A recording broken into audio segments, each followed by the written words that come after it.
thank you to our 3 sponsors for supporting our podcast. Johnny Russell's Art Caterers and Milltown Pies, who offer fantastic catering services, Alexander Grace Law, who provide modern and client-led legal services, and SBE Furnishings, who offer high-quality furnishings and electrical items at fantastic prices. Dooch, anything from your side around his career? I've got his bowling numbers really startled me today when I was looking at him. Would you believe, post-war, he's the 8th leading wicket taker already? Really? It's unbelievable. So, can you name a few of the 7 that are above him? I'll give you a clue. One of them's hosting this podcast. You get a lot of wickets, sure. So there'll be Jez. There's only 2 that you shouldn't get. The other 5 you should get. So yeah, Alan Jez Alden. is number 1. He's number 2. Finch. Number 3. Matt Orb. Yeah. Number 4. Yeah. So you've got the top 4 amateur. Roger Bromley. Roger Brom is number 7. So 5 and 6, I've not heard of the. Well, I've heard of them, but obviously they were a long time ago. Jack Stott and Ernie Smith. I don't know Right. now. And Paddy's 8th, is he? So they're the 7, and then. Say again. Who's Paddy's 8, 9th, yeah. Duke? I don't know. I didn't write it down. Sorry. Oh, it's Francois. Is it? By 5. No, but most of his wickets will be professional wickets. I think it's Joe Hawke, actually. Yeah, he's got over 200. Yeah. But Francois' career wickets for Lowerhouse are 5 behind me.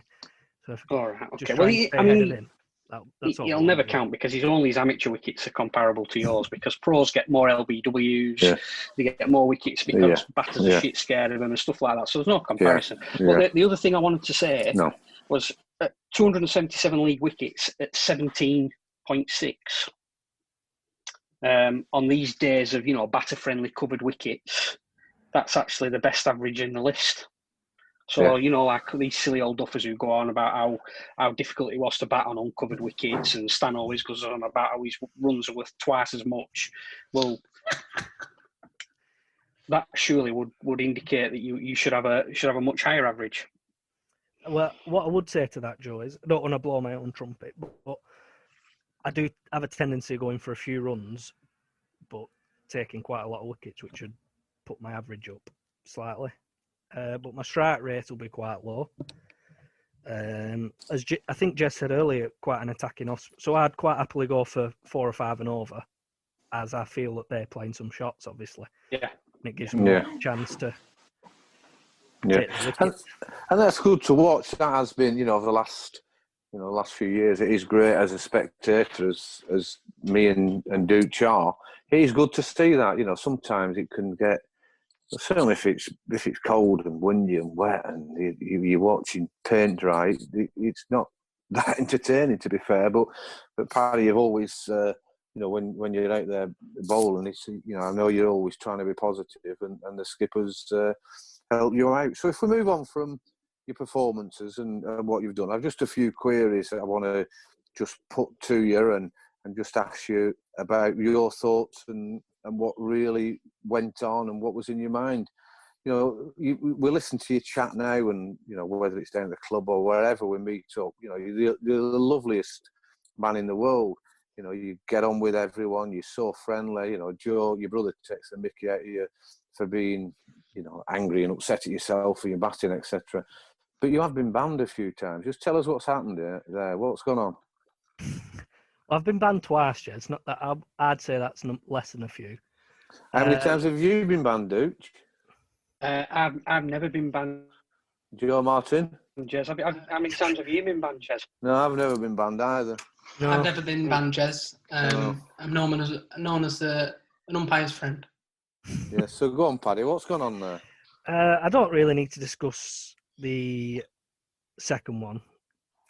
You do. That's you need to discuss them both. Discuss them both. So start with the first one at Todmorden. The first one at Todmorden. Give us the context of what the league game winning was. Game. We had to win, so it's a massive game, Jez. All right. Thousands of folk at Todmorden watching. Yeah. Sky TV's there. We bowled first, didn't we? Yeah. And then we're obviously chasing. Yeah. So I'm into bat. They're pro, sub pro, I think the day Kelly Smots. Mm-hmm. I get forward, defend one back to the bowler, get back to my mark, turn around, umpire's giving me out. Still no idea how. It genuinely didn't hit my pad, Jez. Right. And what's happened with it? Where's the ball gone? It's gone into straight back to the bowler. Hang on. So I was giving out LBW straight off the bat. Right. The umpire who just gives it up, swaggers off to the right. Massive game, ruined my week. You spend all week getting ready for that game, ruined. And then as I turned round, I accidentally knocked the stumps over. Right. So I just picked the bail back up that I knocked off and walked off. Can we put some factual information in there, Jez? Yeah, because it doesn't sound very truthful. That it's really not. It's absolutely not true. I'm not sure whether no one knows whether it's his bat because Paddy's never out LBW. The second thing is he didn't tap his stumps. He absolutely demolished his stumps that went, I would say, I don't know, 10 metres. 10 metres. And he had 3 stump marks in his bat. Yeah, to buy. And then when he went into the dressing room, he threatened to kill me because I called him irrational. So hang on. So Paddy, you've obviously seen red. You've got angry. You've whacked him out. You obviously. I think they describe it as losing your head. Yeah, exactly. Red mist. Yeah. Yeah. All those things. So you possibly need some therapy for it. Because you just never know, do you, really, when that's going to happen again. What was even better, Jez? Now, my dad's fantastic, but there's been 2 occasions where he's just dumbfounded me. One was then, the other one was, I might discuss it after, but that one he said, "Did you think you hit that?" After the game, I very nearly hit him with a bat. So you've got in dressing rooms. Obviously, dressing rooms don't change in this regard. They will all be the same. People will be watching it. Some players won't be watching. Some will be, messing about on the phones or whatever else. But players will have seen it. And then they'll have got together giggling and thinking, "Oh, God almighty, that is so funny." Just because that's what happens. And I would imagine that people have either come into the mischievous ones have come into the dressing room to see what you're going to do, and the ones who are a little bit wary might have gone out the dressing room just to give you some space. So just let us know what happened as you walk towards the dressing room. To be honest, I would still describe it as out of character. Okay. And I think go on. What happened? I think people realise that, and very few people came near me. Right. So you've walked into the dressing room. Yeah, Charlie's on my right. Yeah. I can see him bordering on a snigger, but Right. Honestly, Jez, I don't remember much of it. Right. So who else was in the dressing room? I think it was Joe Hawk. And then Right. that crank next to you on the screen. Right. So what did he say? Well, that was irrational, wasn't it? That's quite a good impression. And what did you say? I threatened to kill him, Jez. You did. And then I take it you just went and sat down and sulked and... Yeah, and then we won luckily, so all's forgotten. Yeah. The only problem, Paul Stanley, one of my heroes, said to me after, "I know you were mad, but don't do that again. It were a lot of paperwork." The only What did you get? What did you get ban wise and from who? 4 games, 2 suspended, Joe. From the club or the league? I think it was from the club. Right, just because that's what normally happens. For those who don't know, Yeah. the club normally proactively ban the player. Can confirm it's that. The only plus point was I got to go on the booze bus with Frank Enty to Ramy for the last game. Oh, that was good. Yeah, on the train. Yeah. Yeah. Yeah, I bet that was good fun for you. So you picked Frank, did you, to go with? No, he stood next to me.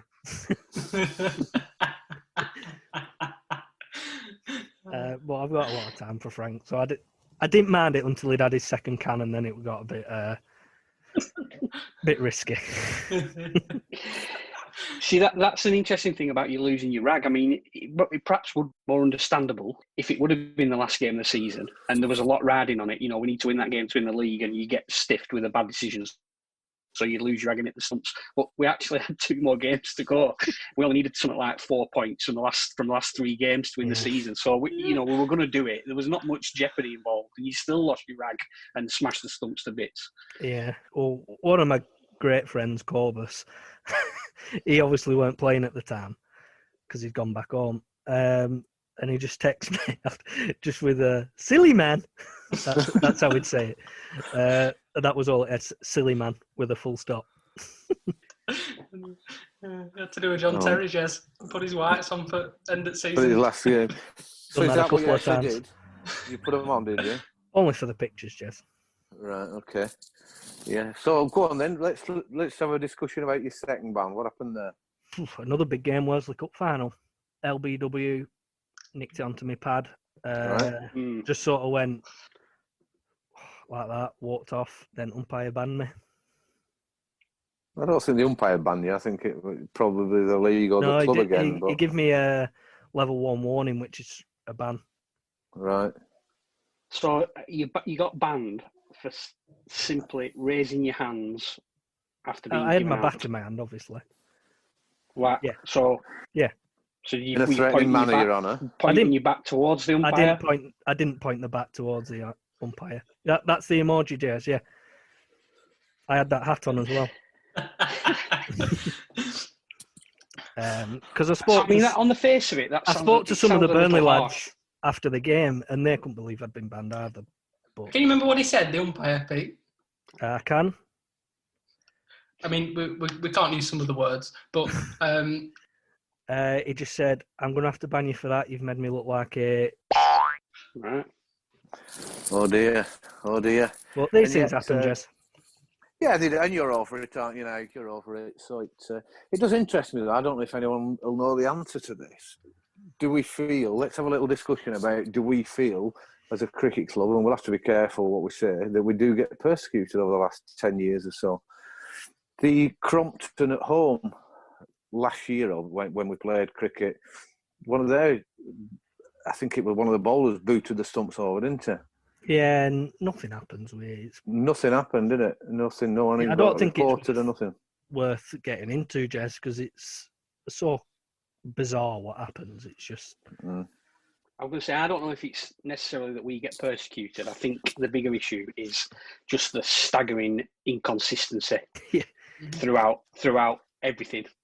Yeah. And depending on what day of the week, what umpire you've got on what day of the week will determine how serious something is viewed or otherwise. And that's probably something that needs to be sorted out. Yeah, and it does. I've got this theory later in my life that I'm not going to waste energy on things that you can't do anything about, and why get yourself all whipped up about it. But it does, when it's the heat of the moment and things are happening, and that the league exec are behaving in a certain way, and all of a sudden people get banned, like you said, Duke. It's probably not just us.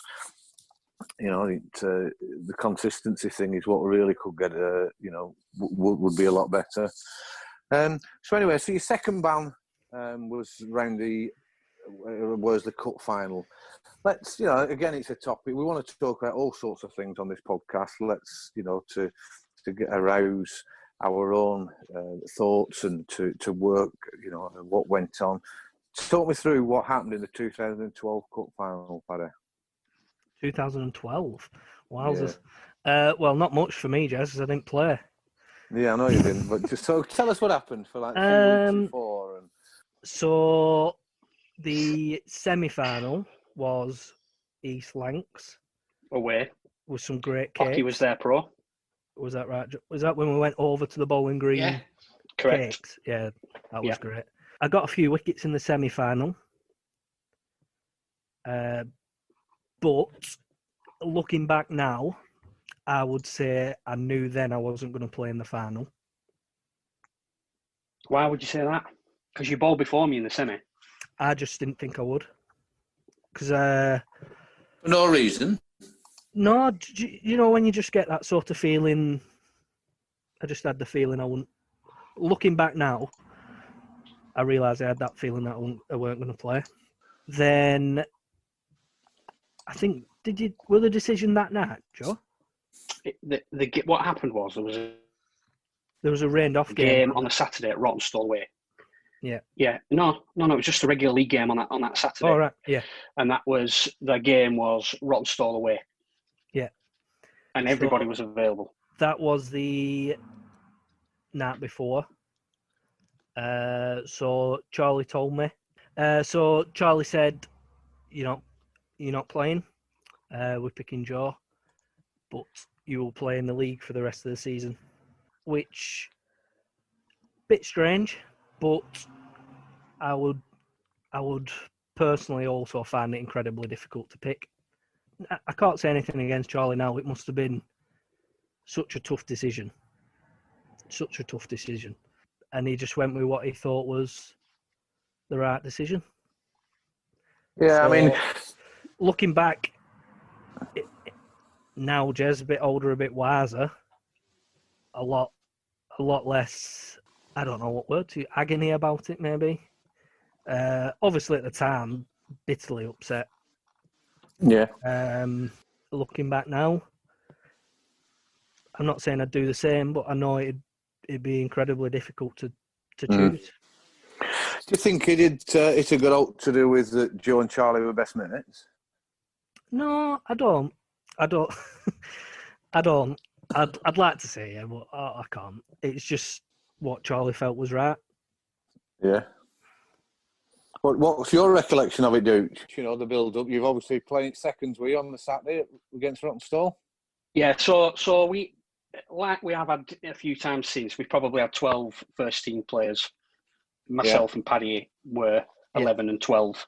So if anybody was unavailable, which obviously there usually is, me and Paddy would both play the first team, as we did, loads of times that season. Finch. But obviously, but obviously you get around to a cup final, and there's not going to be anybody missing for a cup final. So you know that when the cup final comes along, there's going to be a decision to make. Yeah. People listening to this might find this hard to believe, but at that stage, they're probably in our impact on the team, there probably wasn't that much in it, which again sounds ridiculous now when you look at the trajectories that our bowling careers went. But at the time, we were probably doing a very similar job. Yeah. So it was a legitimate decision to be made, and whichever way it would have gone, there would have been merit in making that particular decision. So you didn't, on the Saturday then, Saturday day when you're playing, you're just assuming you're not playing in the final the day after, Duke? Yeah, I was assuming that there was a from. Obviously, the team from Saturday was 11, and then it was plus Joe Beneduce from 12 on Sunday. Yeah. And then at the club we were at home. On the club on the Saturday night, Charlie walked past me in the bar and he said, "You're in." And I don't know at that stage whether they'd already told Paddy that he was out or not. We were both vying for the same spot, and obviously I could see, I knew that he would be upset, and then I could see that he was upset, and it wasn't a pleasant evening in the club. Let's put it that way. I would also say, Joe, if we're feeling like that, imagine what Charlie must be feeling like to have to decide. In fact, I can't remember the exact side, but you possibly, if whoever who's going to play is going to bat 7, 8, 9, 10 and maybe need to get quick runs, you would probably say Dukes would get the edge. But if they wanted someone that could be adaptable and bat in the top 5, if we lost a lot of wickets, then Paddy could get the nod. But yeah, and that it possibly was the batting that maybe swung it. But I played in 2 Wesley Cup finals and I haven't scored a run in either, or taken a wicket in either. I've played in 1, Joe, and not scored a run. Umpire fired me. Obviously upset, Jez. I had a great chat that night with Francois. Yeah. Who obviously had some thoughts on it, as he does with everything else.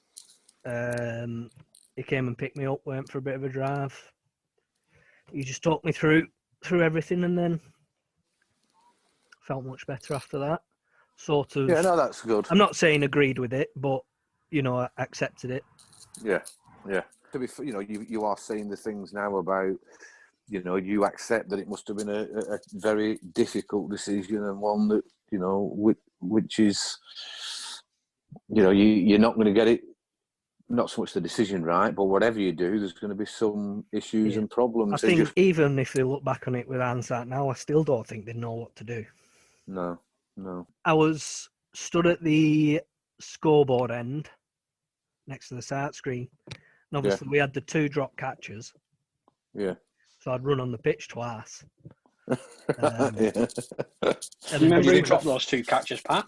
Charlie and Blaise, yeah. 2 of the safest pair of hands you could possibly get. Yeah. But I can vividly remember winning, sprinting on. First person I saw was Dooch, I think. Yeah. Yeah. Which were quite a nice moment, really. So you wanted it back to hit him with like them wickets.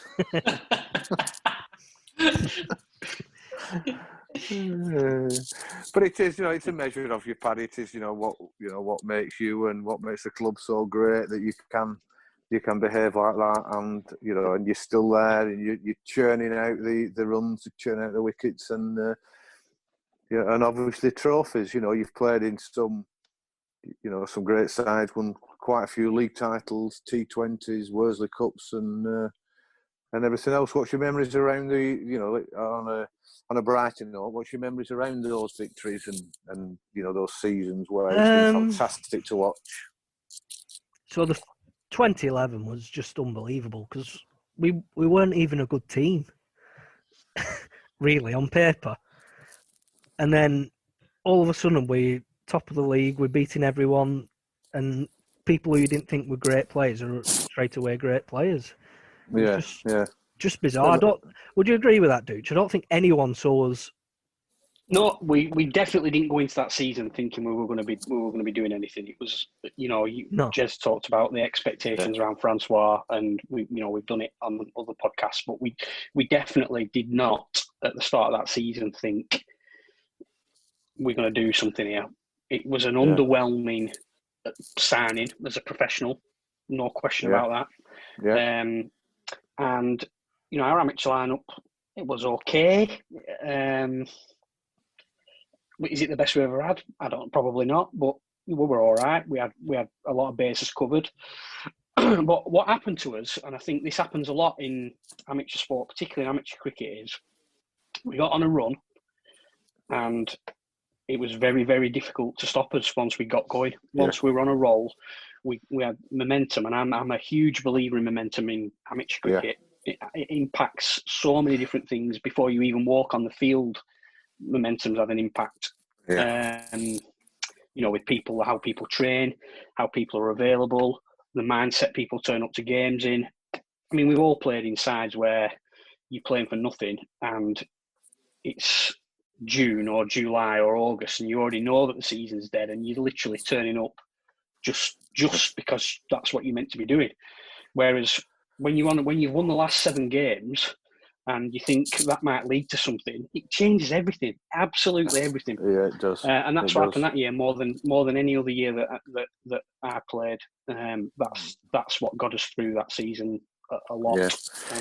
We were just. It is, Duke. Yeah, I'm just thinking now. I'm honestly thinking out loud. It's maybe, and I'm sure Ben does listen to these podcasts. But when we've had people on, when we do try and talk a little bit of sense. And professional sport is also around momentum, but they get paid and they get trained. They're training every day. They get it instilled into them, and people get sacked. That's the bottom line if they're not doing it right.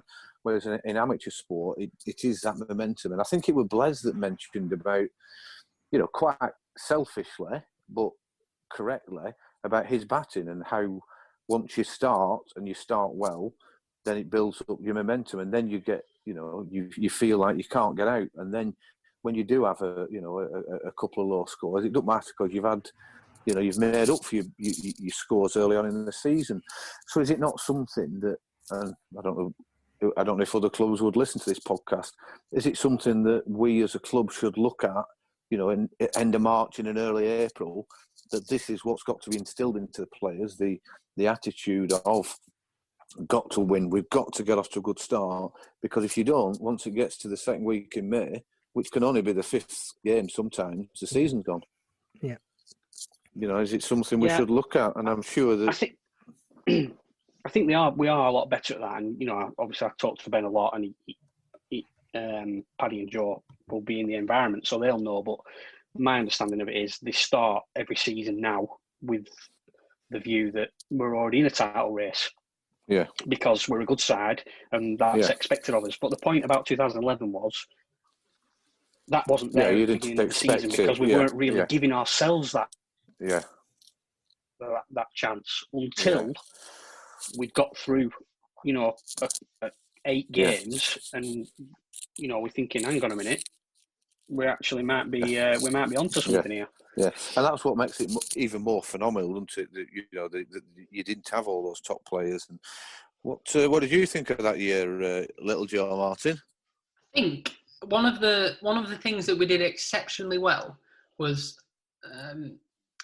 as Duke said, was having momentum through.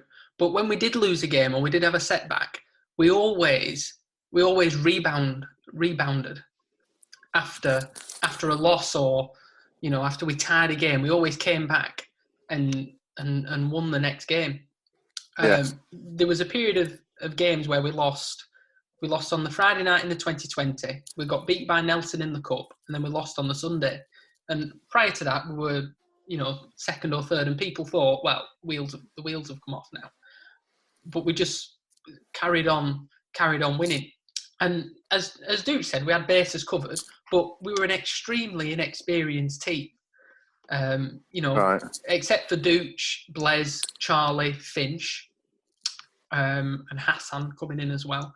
We were even Ben probably hadn't played that many first team games at that stage. And then you had me, Paddy, Johnny, Matt Walker. So that was only my second year in first team cricket. Johnny's, probably his first year, I'd say. And Matt was probably similar to Paddy. But the environment that Francois and Charlie created was incredible. And it's actually, this will sound really weird, but I'm sure you're used to it now when I speak. But I don't have a lot of hobbies, but I can't tell you how much I enjoy chasing a league title. I think we've won 3, or I've won 3, and they are genuinely some of my most enjoyable days on cricket. And in general, it's absolutely thrilling, to say the least. Chasing leagues, it's brilliant. I can't describe the feeling any greater than that. Yeah, no, it must be, and good to watch. And it's a great achievement when you think of the standard and and what is required to actually do that. And also, I don't know what Francois' first year, like you said, Dooch, we certainly didn't expect a great deal. Which probably makes it all the more, of a fantastic achievement. But we didn't just win the league that year either. We coasted it. There were no nerve-wracking finale that year. We'd absolutely, we were in miles clear. It wasn't like 2012, for example. We'd won the Worsley Cup, and I think we won the first 11 league games or something like that. But the league went down to. But Francois had a few injuries, and we lost a couple of games, and it ended up going to the last game of the season. And as Duke said, that 2011 game, we coasted it. We really did.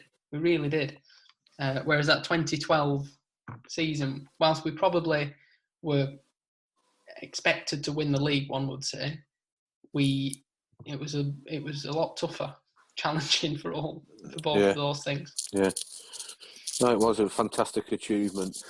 I've not a great deal else to go through here, Paddy. Is there anything you want to talk about and you want to for us to discuss around your career? No, not really. Tell us about that day that you nearly died at Tomeden. Oh no, you headed one at Tomeden, didn't you? No, at Colne. You headed one at Colne. Yeah, and then I was taken ill on the at the Todd game. All right, okay, right. So tell us about the day at Colne, please. So it was a T20. Who was our pro? Was Corbus our pro, Joe? Harry Neal? It would have been heels up, I think. Yeah. So I was fielding. So the wicket was up at the top side towards the road, Jez. Right. And I was fielding at Cow Corner, sort of just to the other side of the tea room, where the wall starts. I think it was Jeff Ellis. Scars one up. I come hurtling in to take a routine catch. Slip on the sprinkler cover. Right. At the slip, the ball hits me square on the forehead. Right. Knocks me to the floor. I've got this massive lump on my head. An inch either way would have been a disaster. Luckily, there was nothing wrong, but Where were your hands? stopping me falling. Right.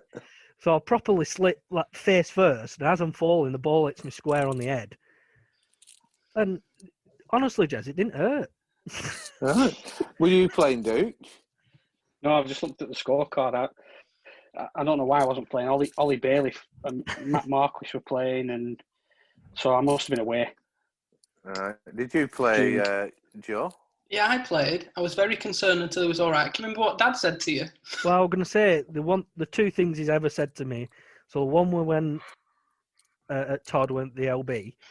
The second one, I'm led on the floor with this massive lump, Jez, genuine like a cricket ball stuck on my head. My dad comes trotting over.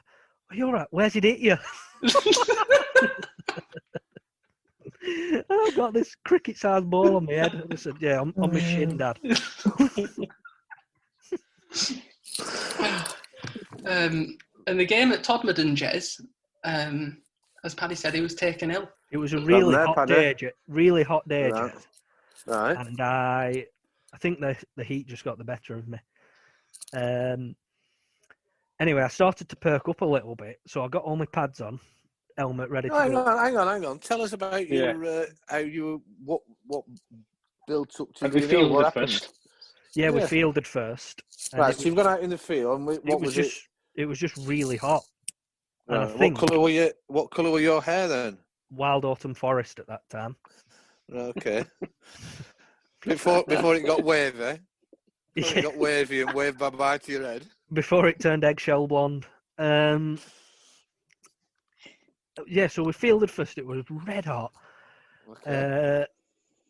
Obviously too hot for a light blonde-haired lad like myself. And yeah. I just felt horrendous. I had a cold shower because Sue Walker told me to.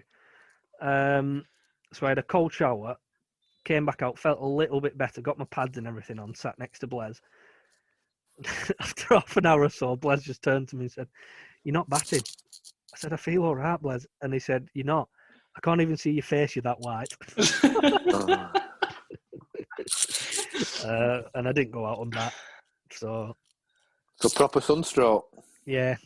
I was batting at the end. I can remember, and I can just remember getting out. I think I was caught behind, or caught at square leg. I think. I can just remember walking off, and Chaz or Blaise were like saying, "Come in." Just Paddy was sat there with his pads and stuff on, and a massive sun hat. What sun cream had you put on? It would have been Factor 50, Jess. Liar. Well, these things happen. Yeah, you won't do it again, will you? No. Can you walk us through your, as it's well documented, Jess, I drop a lot of catches, but Paddy, can you walk us through your drop catch against Haslingden, Phil Hayes? Please. I don't really remember it, to be honest. Well, I do. What I remember is actually no. It suddenly just all come back flooding to me. Yeah, I'm glad you brought it up, Joe. So I was stood at sort of short third man, Jez. Right. And this ball, Phil Hayes top edges this ball. It goes probably ceiling high. Right. Straight above the wickets. So all day long, it's my brother's catch. All day long.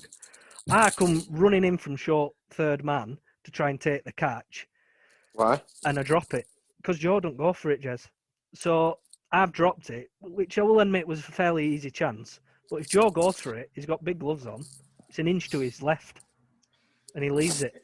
Jez, not only are any of those points in that statement incorrect, they are fake news, to say the least. So first of all, Paddy was stood in the slips, and it was an overcast day, and he had a sun hat on. Right. The second point was Matt Walker was bowling, and he bowled one that was slightly short, and Phil Hayes did top edge it, and Paddy did say it went ceiling high, and it went straight to him. Went straight to him at maybe second slip. Dropped it. Matt Walker was sort of... Matt Walker could get angry sometimes, but he was just sort of kind of bamboozled by the fact that he dropped it. And after he dropped it, thrown it back, and he turned to me and went, "That were yours." So, and then told everybody else that it were my catch. So Bless asked me why I didn't go for it. And it went straight to him. It went straight to him, and he wouldn't. It still doesn't accept it to this day that it was catch. He didn't field in the slips ever again. Were pro as well that year, weren't they? Yeah, so drop pro as well. Yeah. Do you think that one was easier than the one that landed on your just over your back when you were at short mid wicket or not? Who are you talking to? Not me. You, yeah. Can you not remember that? Of course, I can remember it. I don't know if it's been discussed before, so I don't. No, it hasn't. No, it's fine. So you're on about the one against Accrington, when Francois bowled? Yeah, when you were at short mid wicket and he went to pull one and you ducked and it landed on your back. It's not quite true, but what did happen? I was fielding it short. What's that position called? Mid wicket. Silly leg. Short mid wicket. Yeah. And the Francois banged another half tracker in, and the batsman's got his bat up ready to pull it. So obviously, natural reaction, I cowered out at wave it, and unfortunately for me, he mistimed it horribly, and it just gently looped over my head. But I was obviously cowering, thinking I was going to get the ball pasted at me. Dukes in the brace position. Francois shouted at me. We've all dropped them like that. Yeah, well, yeah, I've dropped quite a few easy. It was one of the years we won the league. I dropped one against Nelson to get bonus points, Jez. Yeah, Elliot Bradley, yeah. It were hit back to me, and honestly, it was underarm to me, and I dropped it. Dear. You dropped one off me at Riston as well, and that were about the time when we were both bowling at the same time, competing for overs. I did that one on purpose, Joe. I might have suggested that you did it on purpose. In jest, of course. I don't think so, Paddy. I don't think No, so. I wouldn't have done that on purpose, Jez. No. So, is there anything else that we need to go through? Have you got anything, Joe? No, I don't think so. Oh, I want to just ask him. He's vice captain now, so I wanted to ask how you find that, first of all, vice captaincy, and is it captaincy something that you've always wanted to do, seen yourself doing, and do you think at some stage you will take over? I enjoy the vice captaincy. I wouldn't say I do an awful lot other than just be there for Ben to talk to if he needs to, talk anything through, any suggestions, anything like that. He's quite strong-minded, I think you could describe Ben as. So if he's got an idea, he tends to stick to that. But if he does want any advice or anything like that, or suggestions, you can put it forward and he just take them on board. And I think Joe might disagree with me. It's probably calmed me down slightly, so I don't quite feel as susceptible to a ban, Jez. Well, that's good. I'm just through, I think, a bit more responsibility, really. You get to fill out the team card. Yep, get to put my handwriting to good practice. Captaincy-wise, I don't know, really. I've not really thought. I still think of myself as being 16 and playing. It's bizarre, and it's not really occurred to me that it might happen. So if Ben got hit by a bus tomorrow, yeah, I'd ring him to see if he were all right. Are we in safe hands or not? Yeah, I'd like to think so. I mean, Joe's probably the better option to ask than me, but I wouldn't say no. Yeah, we would be in safe hands because Charlie would do it.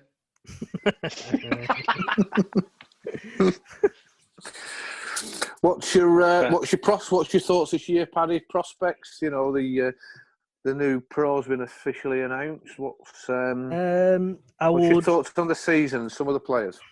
I think every season that I've been in now since we won the league in 2011 has been one of optimism. Yeah. As Duke said, we always set the bar to win the league. Good. So that will be no different. Good. The pro signing's exciting. Yeah, I agree. I'm always a bit sceptical on pros though, Jez, until they've played that first game. You're too young to be like that. Be positive. But it is a really exciting one, I must admit. Gets you looking forward to the season again. Yeah. Yeah, just think of positive thoughts, Paddy. Just, you're at that age now where, you contribute, you've got to contribute a lot. You've got to be there for people. And I think, the whole team need that. You've got some great players in the ones who are maybe a year or two above you, but positivity all the way through it. Positivity, get wickets, win games. Joe, what's your thoughts of this year? Do you know, I've been listening to next season. Iggy's podcasts, which have been great, I think. They've been really, really fun. But the way Iggy described the signing of Colin Milburn, I think in terms of like the belief around the club and the excitement around the club seems to be very similar.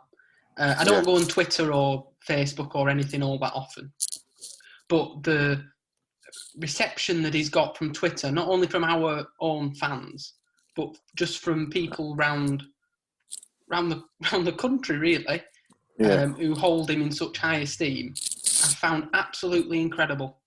Yeah. It would appear that we've signed, a top class performer who's going to be brilliant with the ball, to say the least, and I'm sure will be great with the bat as well. And just bringing, it seems, people seem genuinely excited for the season to come and see him play. An ex-England international,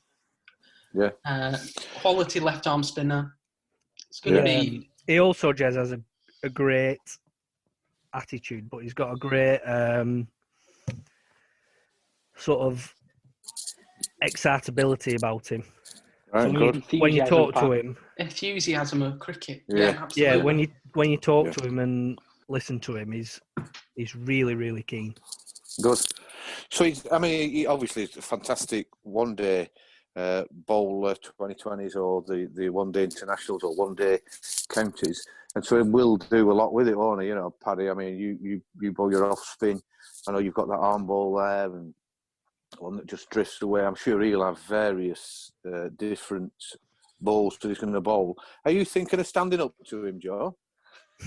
Well, I was going to put in when he sent a message to us all saying thanks for the welcome and stuff like that, and I was going to say it's really good to have you on board. However, you're going to have to get used to cricket balls hitting me in my chest. I was going to ask him if he knew a keeper to bring. Hey, Iggy's still voting for me. It's all right. Yeah, no, I am as well, Joe. You're a good one. Thanks, Jez. Looking forward to it. It's real good prospects. And Dooch, I guess that you're in regular contact with Ben and the other players, and they'll be excited about it. I guess certainly, get this next lockdown out the way. Let's get through to February, and hopefully the vaccines are starting to kick in, and then before you know where you are, clocks are moving and it's getting lighter. The players up for it that you know of, Dooch? I spoke to Ben specifically about cricket. I spoke to obviously a few older lads, but not really specifically about cricket. But Ben's, as you would expect, his old systems go already. Really, he's formulating plans, looking at potential batting orders and things like that. he really is well prepared and stuff. So yeah, good. he's mad keen and raring to go. Brilliant. Yeah, just like we all are. Let's just hibernate for 3 months and then let all come out and wait for the spring to start. Paddy, fantastic having you on. Really interesting. You know, like I said at the start, you are one of many, as it turns out. But you know, played at the Lowerhouse and nowhere else. You've come through the junior ranks. You've played, and you've got a fantastic career ahead of you, as we just described, as Dooch has just mentioned. You're thereabouts already. You know, you're in the top 10 bowlers, and I'm sure that you will continue to get lots and lots of wickets. So thanks very much for your time and coming on. Is there anything you want to add before I just go around the other two lads and say good night, Paddy? Just thanks for having me, firstly, and I'll look forward to a lot more games for Lowerhouse. Love playing there, love the club, love everybody at the club. Good. Really appreciate that. Joe Martin, anything before you go and get your McDonald's and then bed? I would just like to say that it's absolutely wonderful to be back on the podcast. It's great. I can't tell you how much I enjoy seeing you and Joe Beneduce. It fills me with so much happiness. That's good to hear. And I see you back using electricity at West End Room again. I'm in the Joe Martin suite. Joe Martin suite. Yeah, that's right. Dooch, anything you want to add before we wrap it up? Nope, nothing from me, Jez. All been sorted. Thanks very much for this evening. Hope everyone enjoys listening to the podcast, and we'll look forward to our next one. Thanks all. Bye.